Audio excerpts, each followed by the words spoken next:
Hello once again, learners. Nagbabalik si Tutor Marife MCP para magturo ng inserting geometric means kung saan meron pa ring 2 blanks, pero this time ang makukuha nating R o common ratio ay radical number. Sa previous videos natin na na-upload na, ang R ay palaging exact. So magsosolve naman tayo this time ng hindi exact kasi radical. So is that possible? Yes, it's possible. So hindi ibig sabihin na mali yung process mo kapag ang lumabas na value ng R mo ay radical number. Okay, so ang method pa rin na gagamitin natin ay yung application ng general formula of a term of a geometric sequence. So, i-refresh ko lang kayo sa mga first time manood ng video. Ang general formula for the nth term of a geometric sequence is a sub n equals a sub 1 times r raised to n minus 1.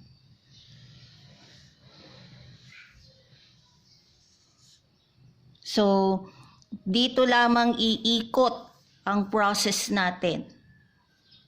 Wala tayong ibang gagamiting formula except for this. Okay? So,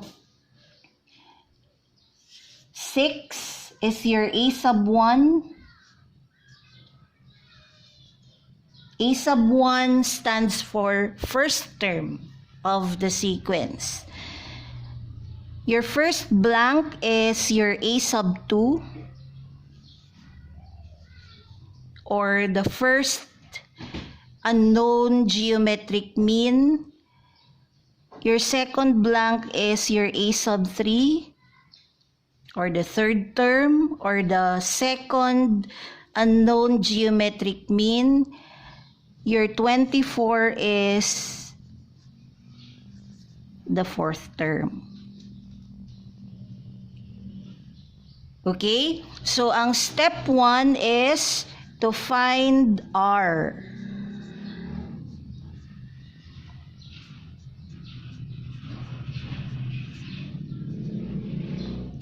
And how do we find R? Since we know the fourth term, let n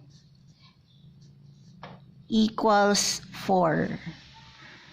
Yun yung subscript. This is n. Yun. So if n is equal to 4, a sub 4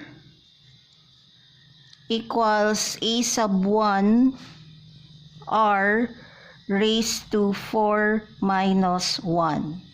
So, anong ginawa ko? Nag-plug in lang ako ng 4 into the general formula.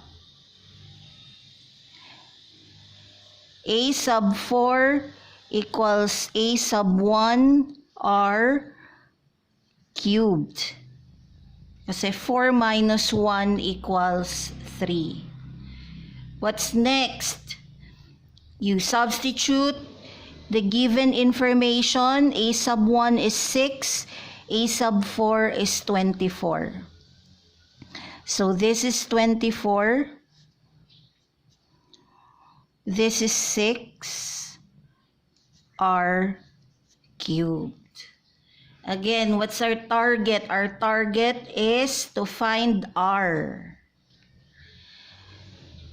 So, unti-unti nating ina-isolate ang R dito sa kanan kasi nandito yung term containing the R. So, una is to eliminate the coefficient 6. And how do we do that? We divide both sides of the equation by 6. So this will cancel out the 6 at the left of r cubed. So yung right side mo ay magiging r cubed na lang. Simplify your left side, it's equal to 4. Next, meron pa ring exponent, yung r. What we want is to make the right side r only. So ano bang exponent ng r only? It's 1. Kaso 3 yun eh. So how do we eliminate the exponent 3? Since this is raising to the power of 3, to eliminate the exponent 3, we have to use the inverse operation of cubing a number, and that is extracting the cube root of the number. So, we extract the cube root of r cubed. Kasi itong cube root will cancel out the exponent 3 on the right. Para yung right side mo becomes r only. So this is our main target. To be able to make the right side r only. So yun ang purpose ng extracting cube root. Mawawala yung raised to 3. So, i-compensate mo kung ano ang ginagawa sa isang side ng equation. Don't forget na gawin din sa other side of equation. So, laging balanced. Anong ginawa mo? You extracted the cube root of right side. You also extract the cube root of left side. Cube root of 4. 4 is not a perfect cube. Ano ba yung perfect cube mo? If we start from 1, 1 cubed equals 1. 2 cubed equals 8. Lumampas na tayo sa 4. Therefore, 4 is not a perfect cube. So, paano yan? Yan na yung value ng r mo. It's okay to get cube root of 4. This is possible to happen. So, hindi naman palaging pag nag-extract ka ng root, eksakto lagi yung lalabas na value. So, there are problems that you will encounter a value of r that is a radical number. So, let's proceed. Pwede na nating isolve yung unknowns.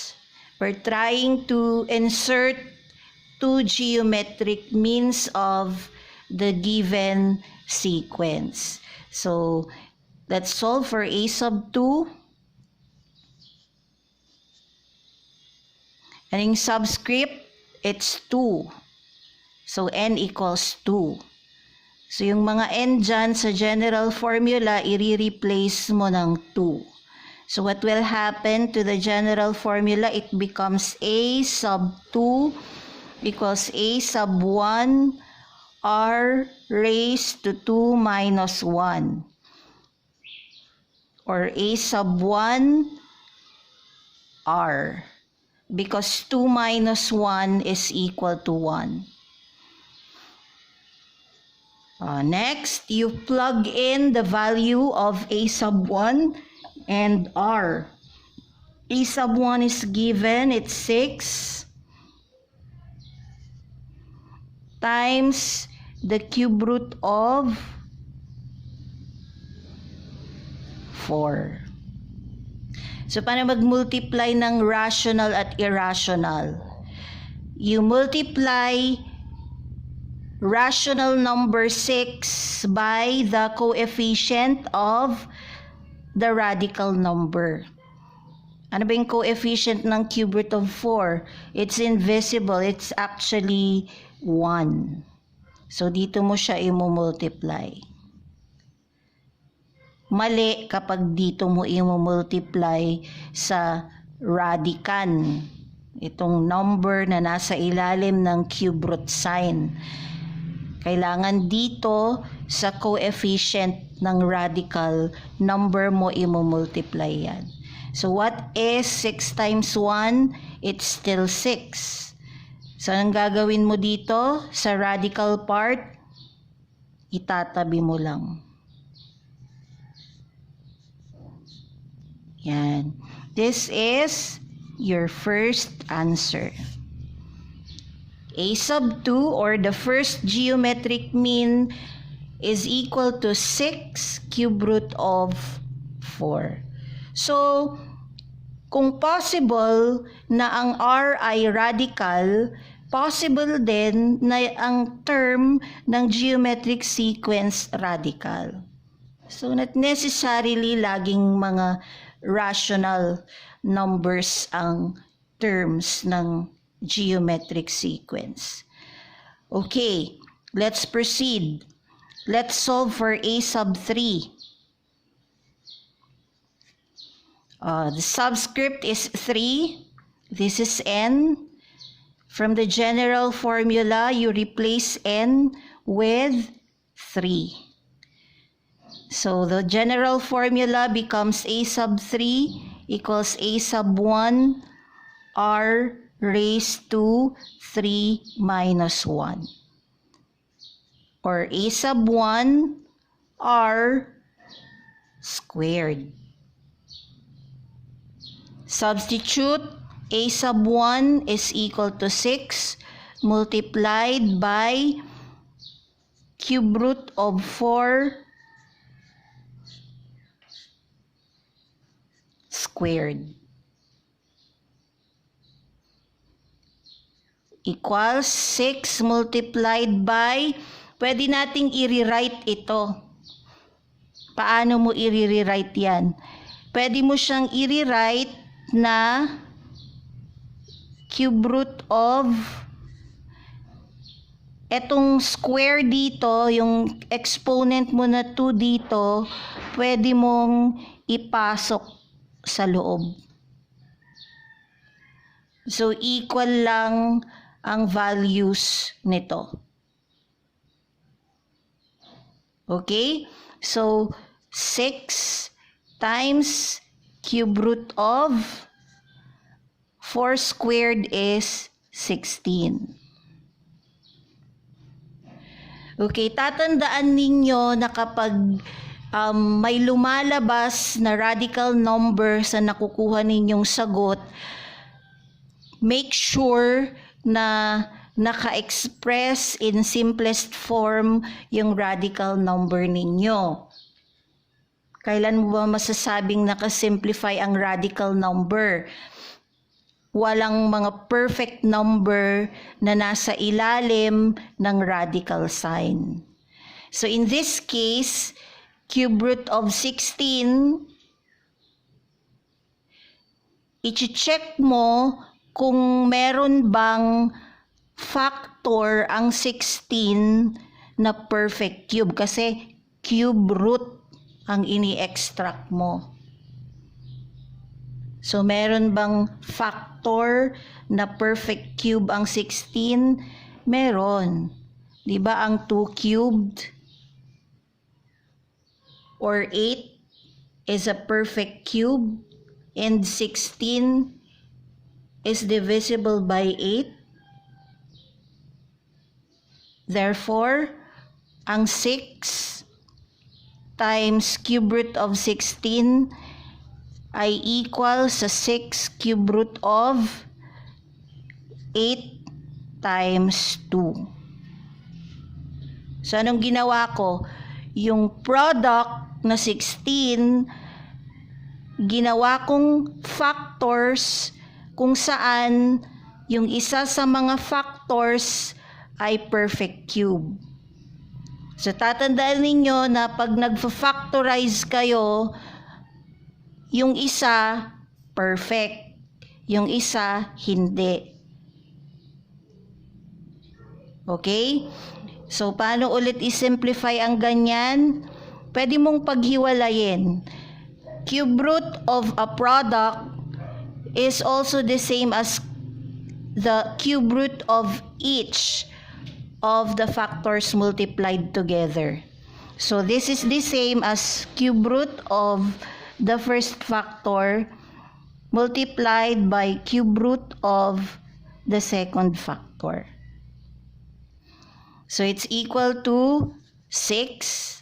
Pwede na nating i-extract ang cube root ng 8 because it's exact, and that is equal to 2 times, di na natin masisimplify ito dahil wala nang perfect cube factor ang 2. So ika-copy mo na lang yan. Cube root of 2. Multiply mo yan, 12. Tapos i-copy mo yung radical number, cube root of 2. This is your second geometric mean. So, yan ang solution ko. Sa mga grade 10 dyan, pwede nyong i-share ang video na to para sa mga friends ninyo o classmates ninyo. At syempre, wag na rin ninyong kakalimutang i-subscribe ang YouTube channel ko para ma-follow ninyo ang mga gagawin ko pang discussions para sa mga math lessons ninyo na nahihirapan kayong intindihin. Maraming salamat!